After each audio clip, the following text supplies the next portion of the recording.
question is for graphical abstracts.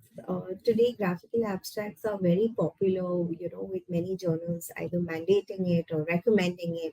So, what role do you think graphical abstracts play today, and how do you think authors can effectively create such abstracts that can enhance, their chances of acceptance or, just the outreach of their paper? Yeah, absolutely. I mean, I'm quite a big fan of graphical abstracts and different types of infographic, different ways of presenting information, basically. And I think what's really nice about a graphical abstract is, first of all, it gives you that really nice snapshot of a piece of work. It sort of summarizes in a nice sort of straightforward infographic style what the paper's about. And as we know, people that are reading articles are very time poor. I think there's very few academics and researchers now that will sit down and read a journal cover to cover, but they will look at abstracts and they will sort of look at conclusions and those kind of things. And if you've got a graphical abstract in there, I think you've got a much better chance of that information sort of standing out and sticking with the reader. The other great thing about graphical abstracts in particular is that they're very good for sharing on social media. So whether it's X or LinkedIn or whatever else, it's nice to be able to give that image, that graphical interpretation of the work that's been done, because as we know, when we're scrolling through social media, it's the things that are more graphically led that stand out to you, and I think that can really help.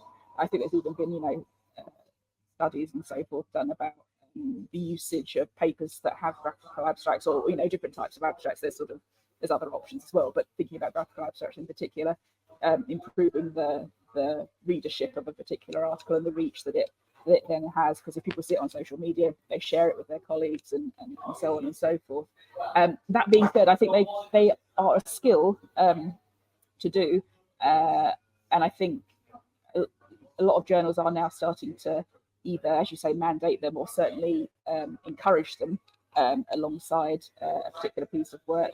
It might be that you want to think about working with someone that's got some experience in creating them, or certainly having a look at ones that have been published previously, particularly, I suppose, in the journal that you're targeting with your submission, to see the kind of style, the format, how to go about it, because it can be, it's hard enough to write, I think, the text abstract of an article, and if you're not perhaps maybe graphically minded, to interpret that down into an infographic can be quite challenging. So perhaps working with individuals that have a bit of experience in that area could be a helpful start, especially if it's the first one that you've done.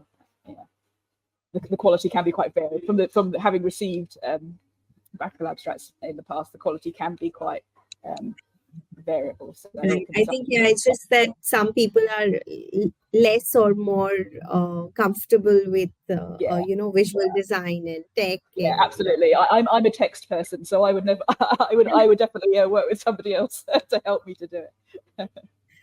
Right. And I think edited. So at this point, I'll just quickly just tell everybody we recently launched graphical abstract services as well. So I'd like to request someone from the Heritage team to maybe just put in a link to that in chat. So if there's anybody who wants to explore graphical abstracts, can take a look at that as well.